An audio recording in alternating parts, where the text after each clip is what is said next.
Hello, everybody, and once again, you're welcome to. Hot and trendy gist with Jesse and Lucci. Yeah, we welcome you once again. I would say compliments of the season to you, wherever you're watching us from. And like you always know, we do bring you hot and trendy gist from within the UK and its environs. And we do hope you enjoy your time with us today. So we'll dive straight to the news. So, Jesse, what is hot and trendy for us today? Thank you. The headline of our first news is man charged with murder after student stabbing. So a man he's been charged with murder with the following fatal stabbing of a university student. Henry Nowak, he's 18, he's from Chafford 100 access. He suffered a puncture wound to his chest and two to his legs in Belmont Road, Southampton on December 3rd at about 11:30 p.m. He died at the scene.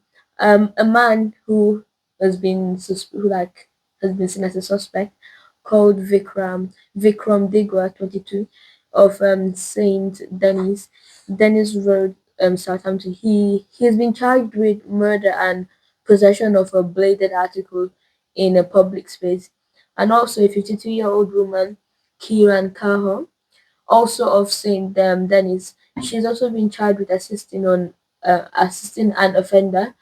They are both due to appear at Southampton's magistrate court later. His family, which is the family of Henry Nowak, they've said that it's really sad to watch a loved one go, and they've also said that it was his first year at Southampton's University, and he'd been on a night out with his friends from like his new football team, and devastatingly never made it back home. That's a really sad thing to hear from the So, family. do you want to say football match? You know, like he went out with his new football team, like at night. It's very sad, The last time, our last episode, we gave you some statistics about, just in case you missed our last episode, and go and watch. We gave you statistics about the number of crime deaths in the UK, that's been attributed to knife stabbing, and you'll be shocked what you'll find about the statistics. It's shocking how, you know, these people feel the need to just keep doing this over and over again. Oh, I've heard about this. Somebody did it, and yeah, I could do this myself too. So the best way to resolve an issue, if you have an issue with somebody and you think you can't handle it, you can report to the police. Okay, instead of taking a life and ending your own life, because I bet you, if you take somebody's life, you're ending your life as well. Okay, that's how the that's how it works. If you have that, I hope you learn a lesson. All right, Jesse, go on with the news. The headline of our next news is our kids are killing each other. We need to do something. The family of a 16-year-old boy who was stabbed to death in Glasgow, um, they said that the police should be given more powers to search young people for knives. Corey McCrimmon, his family were speaking after the BBC research shows that police in Scotland use of stop and search of like so basically the use of stop and search on under 18s in Scotland has increased by 38% last year.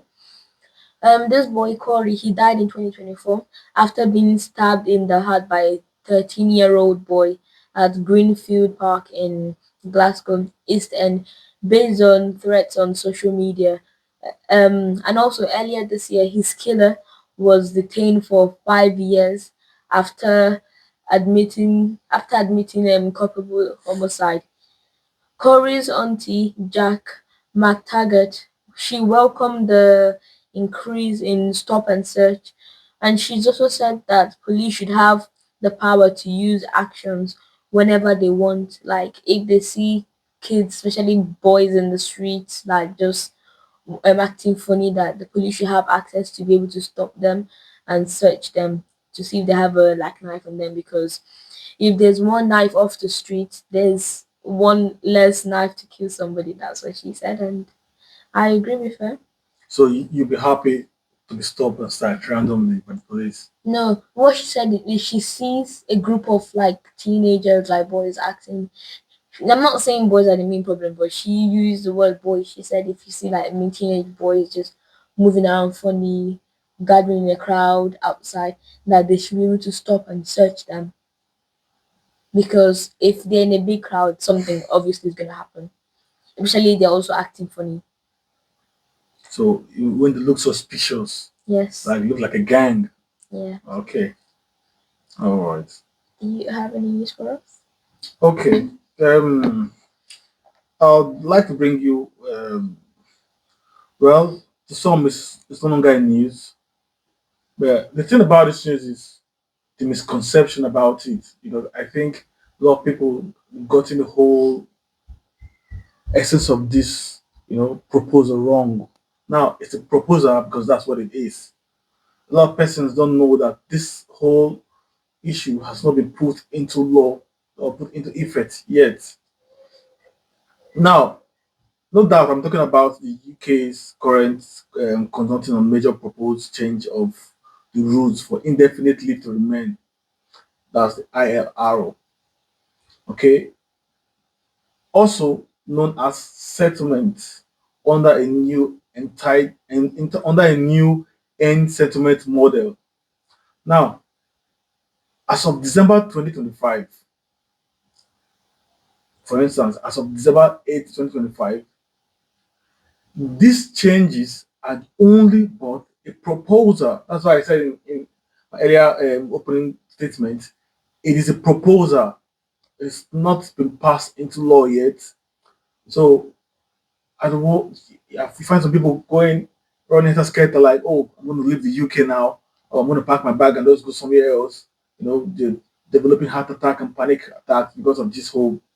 It's just a proposal. It might not even come into fruition. So let's be careful about it. Now, permit me to go on. So as at 2025 December, these changes are proposals only and have not come into force yet. And the current rules still remains. I'll say that again. The current rules still applies. Now, the key proposed changes are as follows. Permit me to read them out to you. Okay. The key proposed changes that are under consultation. This proposed part of this proposal, part of the May 2025 immigration white paper, are currently under public consultation until the 12th of February. Hmm. Now, if you have any issue about it, if you want to protest, if you want to carry, lead a peaceful protest, carry placard and go to your council house, do whatever you want to do, or write a letter to your MPs, whatever you want to do, you have until the 12th of February 2026 to do that. So if you're so aggrieved, you know what time limit you have now. Now, these are the changes, the proposed changes. Qualifying period. Number one, the qualifying period. The qualifying period, the standard period would increase from 5 to 10 years. This period could be reduced or increased based on specific criteria. I hope that is clear. So, depending on your criteria or how umbrella you fall under, it could increase from 5 years to 10 years to you, or could stay just within the 5 years. All right. Okay, it could even come down in some cases, like we've heard. Mama Shabana Mahmoud said, the Home Secretary. Okay, so we'll read on and we'll get to that part. Now, contribution and integration. Remember, we were still talking about the proposed changes. So your contribution and integration, how you integrate and contribute to society, was going to change how you get this ILR definitely to remain.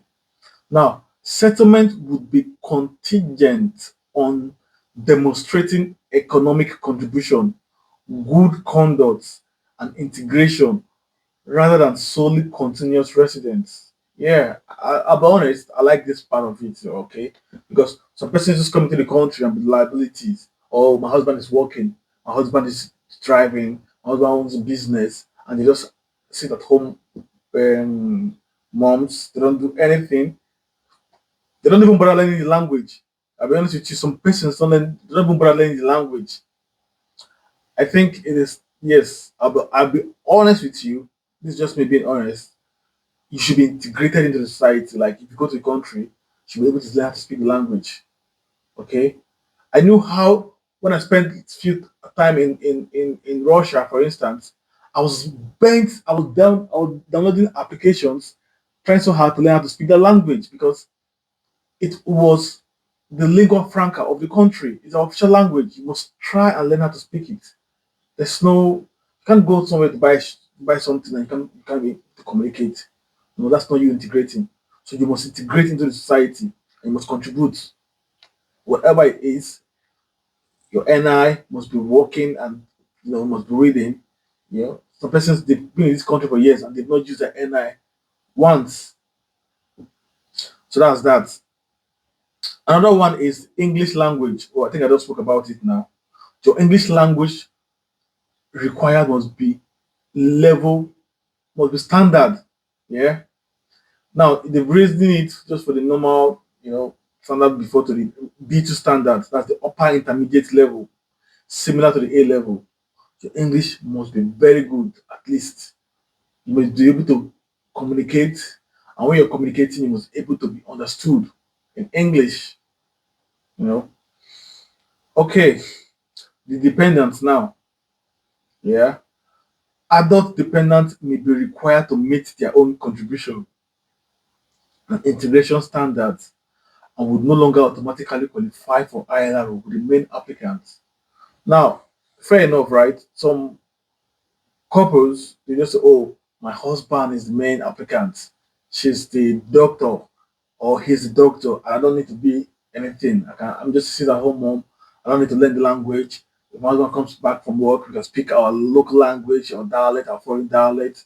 No, as long as you're in this country, because you're not going to live all your life in your house. You go out, take your kids to school, you go shopping, you meet people, you transact business online, do whatever you have to do.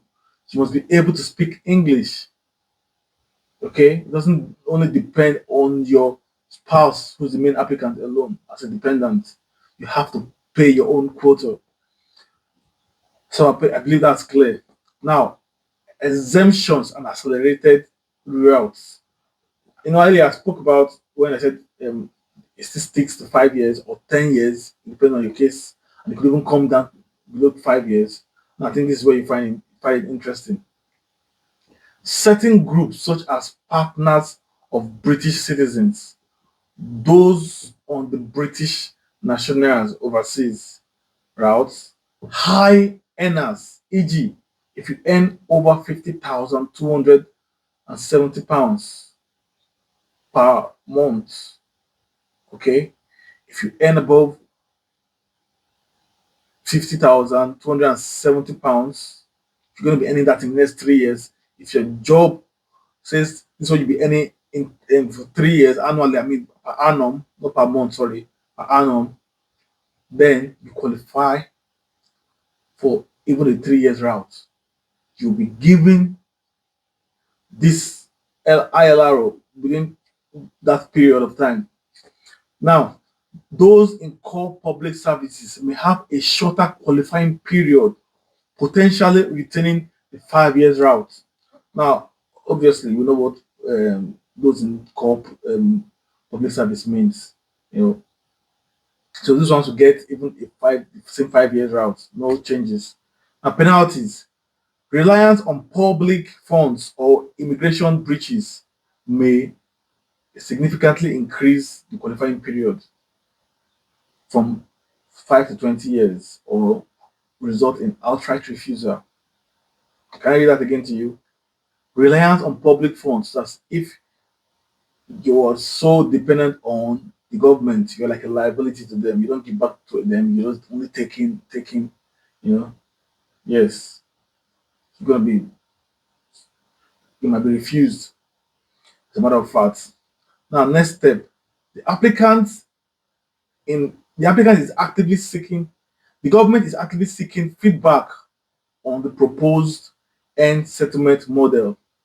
So this model has been put out in public, and the government are trying to get feedback to know how people will react to it. Okay, and I've been seeing a lot of social media, videos, people talking about how the society will look like when all the Uber drivers are gone, all the people making the sushi, kebabs, and what have you.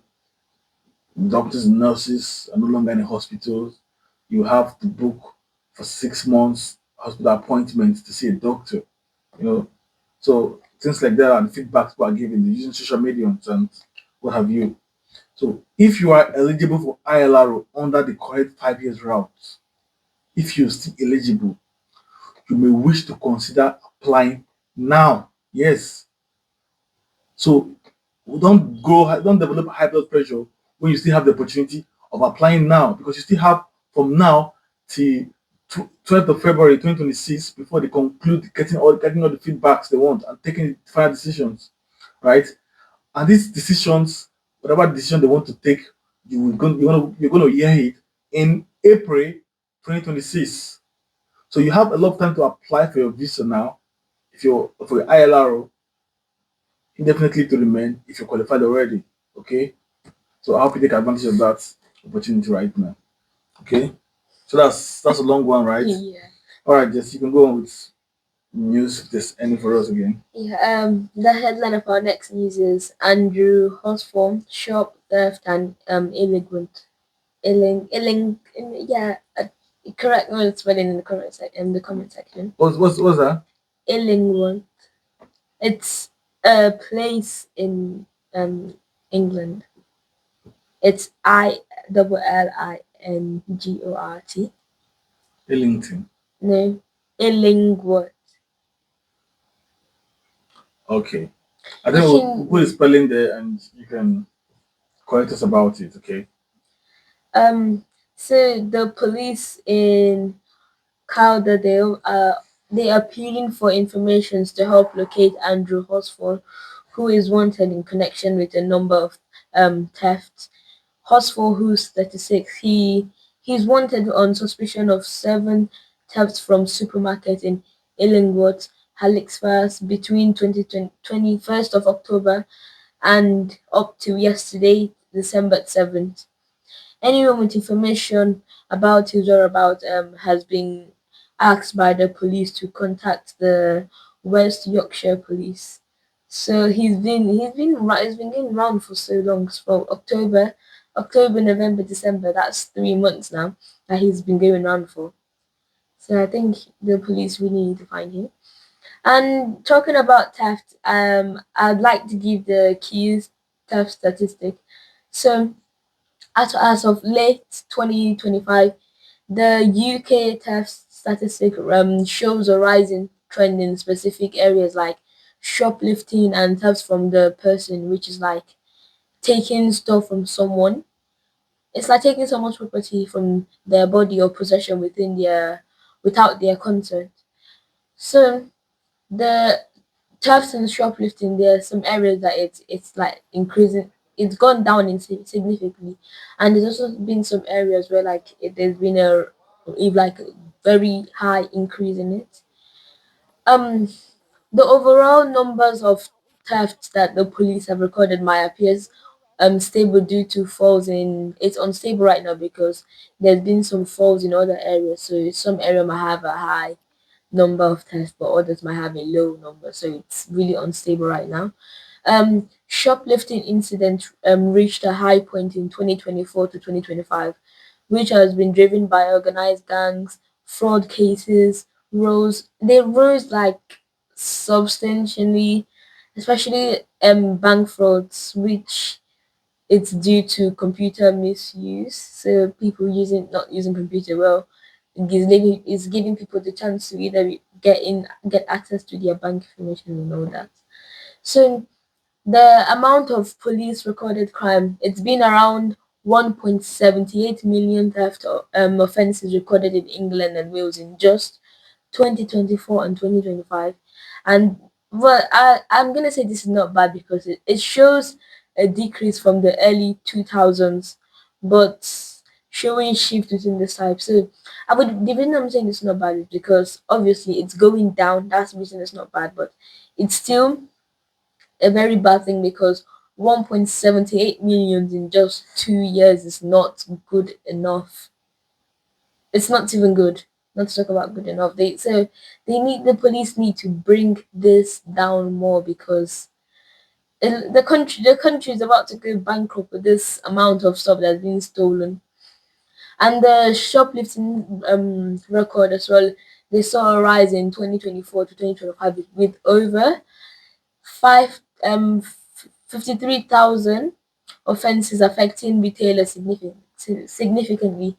So it's like each year it's getting higher because this number I just said 53,000 offenses is not good.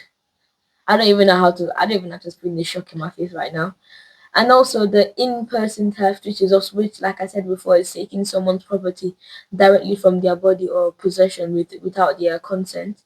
So it reached a peak of over 1,500 offenses in just, like I said again, 2024 to 2025, and often root have showing a significant rise over the decades. So it went from the ones the police recorded. There was a decrease from the early 2000s, but for the in person theft, it's gone high because it shows a significant rise from long time ago.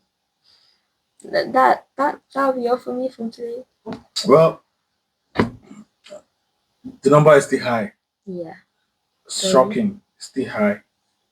So I don't know if it's a good thing. Like you said, I don't think I'll say it's a good thing when it's come down to zero. Because for now it's still high, and it's what it is for me. Okay. All right.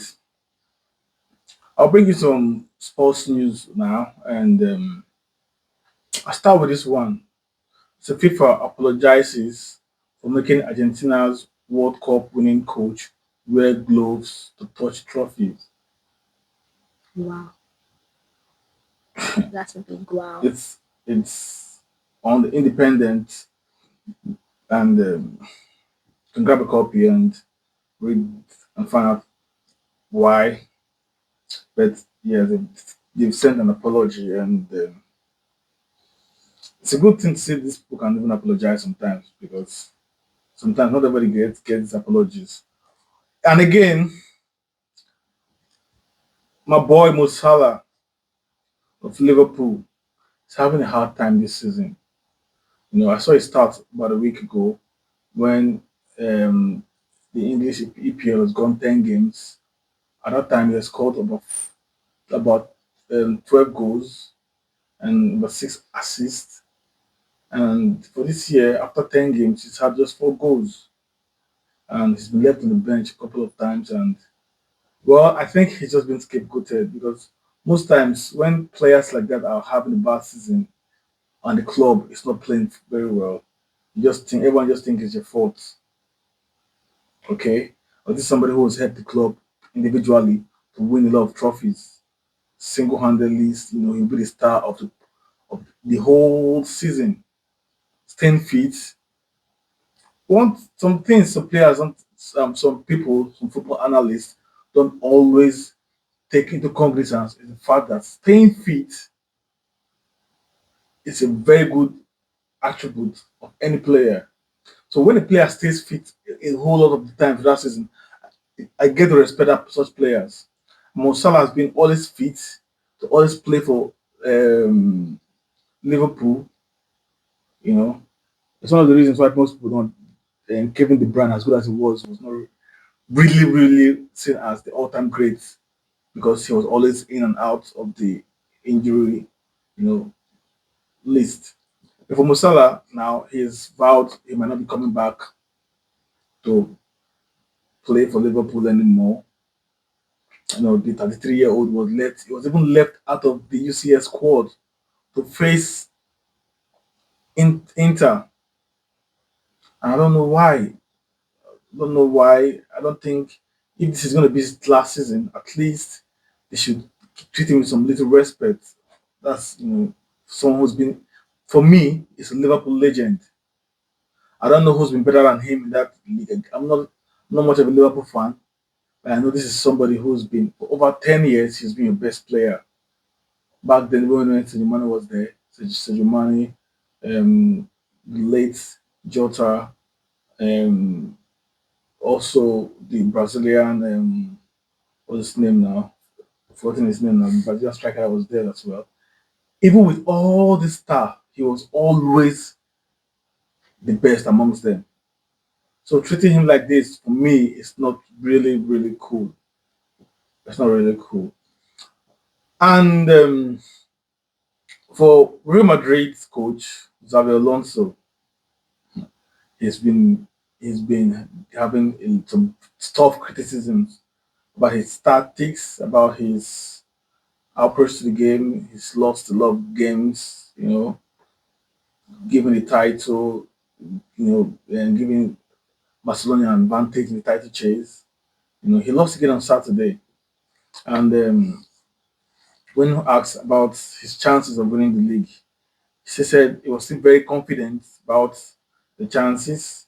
He said yes, they still have a chance of winning the league, and his players are eager to win as well. But then again, there's been news about an ultimatum that's been given to him to win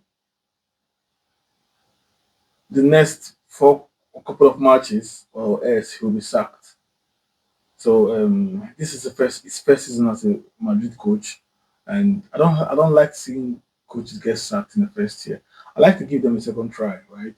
They fail this year, just give them at least 2 years and see if they can do better in the second year. But that's me anyway, and I don't want the club. I wish I owned the club, so that's what I would do.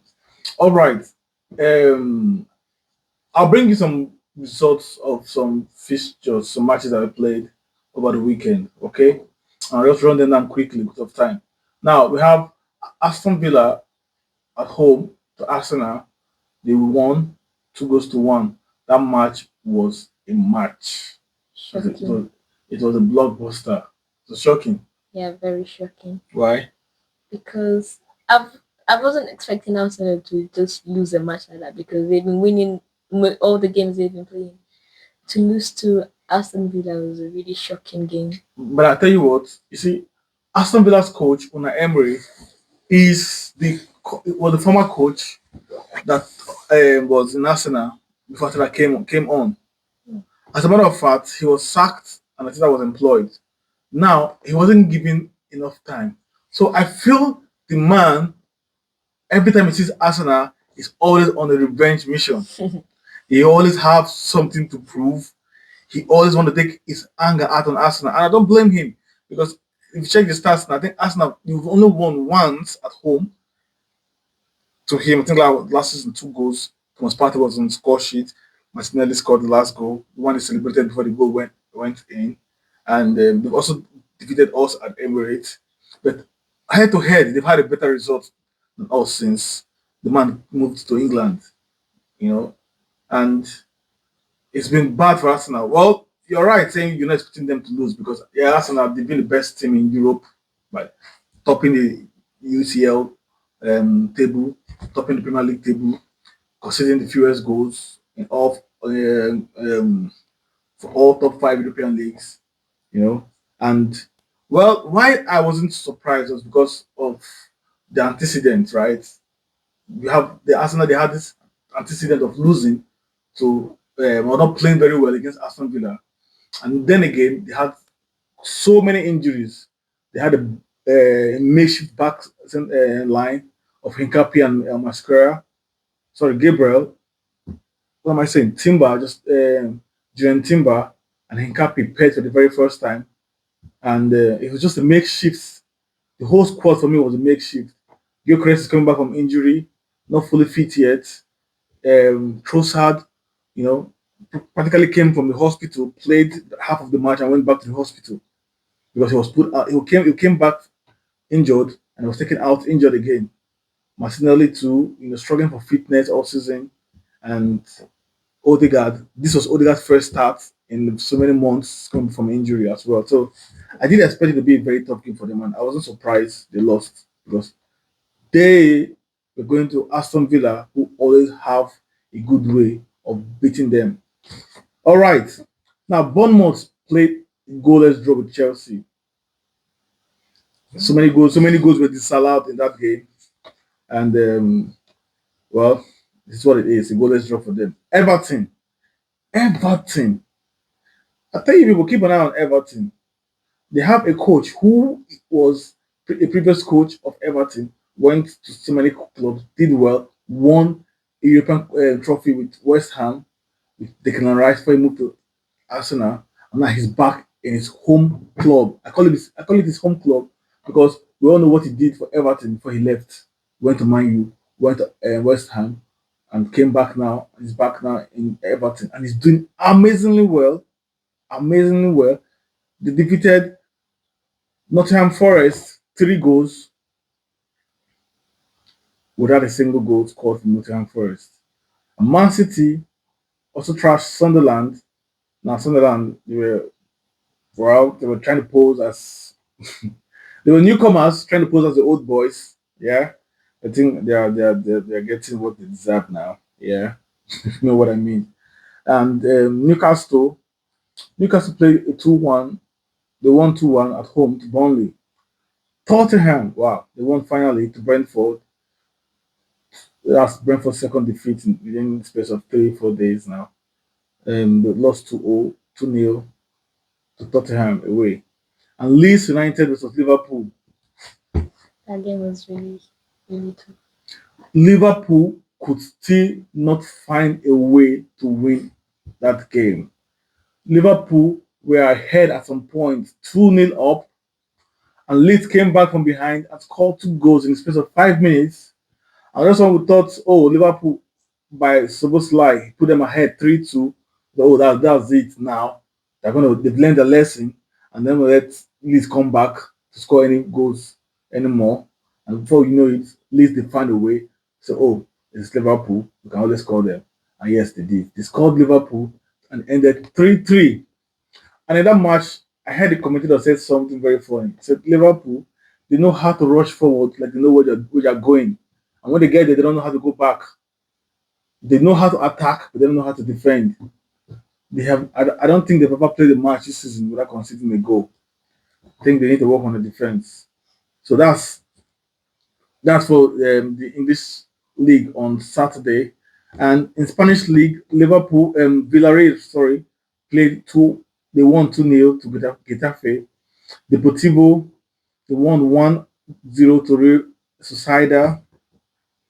Real Betis lost 5-3 to Barcelona, and Barcelona were out. Well, I think if you ask me, this season they're pretty much up for this title. They are up for the title. Okay, we'll put the title tables, league table, so you can see it and see what it looks like. But yes, I tell you, they are up and they are ready to win it this time. Okay, all right. Athletic Club versus Atletico Madrid. Well, it was a tough match. Well, towards the end of the game, the home club, Club Athletic, they found a way to score with an assist for Emmanuel-Williams, and they left the match with a goal advantage. So they won the match 1-0. Okay. And the German Bundesliga, Augsburg won 0 to 2 goals to Bayer Leverkusen. Cologne played 1-0 draw with St. Pauli, and FC Heidenheim won 2-1 to Freiburg, and FC Stuttgart uh, they lost at home 5-0 to Bayern Munich. See, I try to avoid this league in all of my presentations. Why? Because this league for me is just a league where before the league starts next year, I can tell you in 2026-2027 season, Bayern Munich is still going to be the champions. Right? That's what it is. Okay. All right. And for Sunday we had Brighton playing a 1-0 draw with West Ham, and Fulham lost at home to Crystal Palace. That match was a very interesting match. A very, very interesting match. Okay.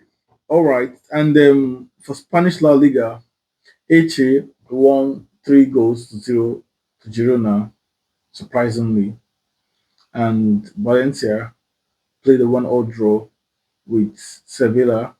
Espanyol played they won one goal to zero to River Cano. And Real Madrid at home. Now, Real Madrid at home, they lost to Celta Vigo.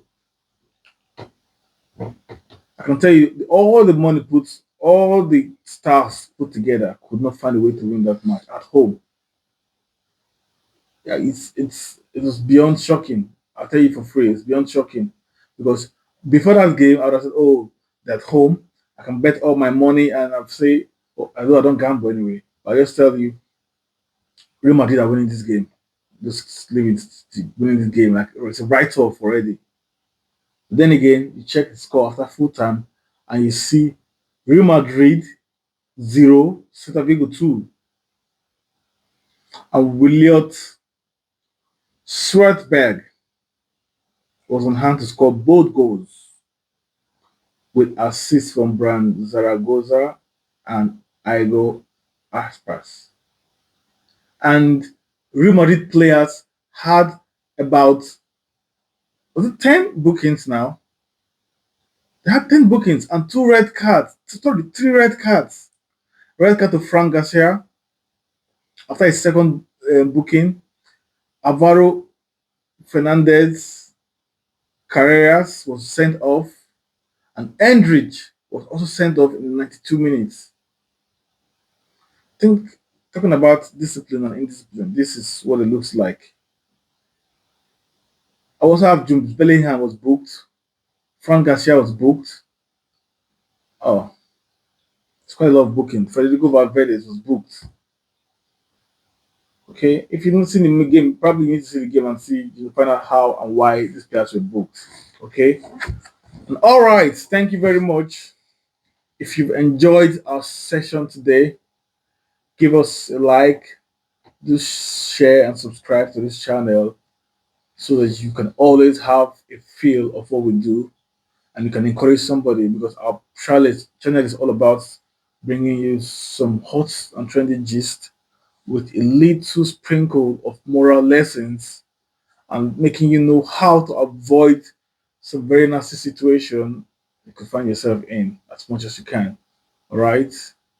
And from us to you, it is take care of yourself, peace and love, and we'll see you again in subsequent edition. Cheers. Bye.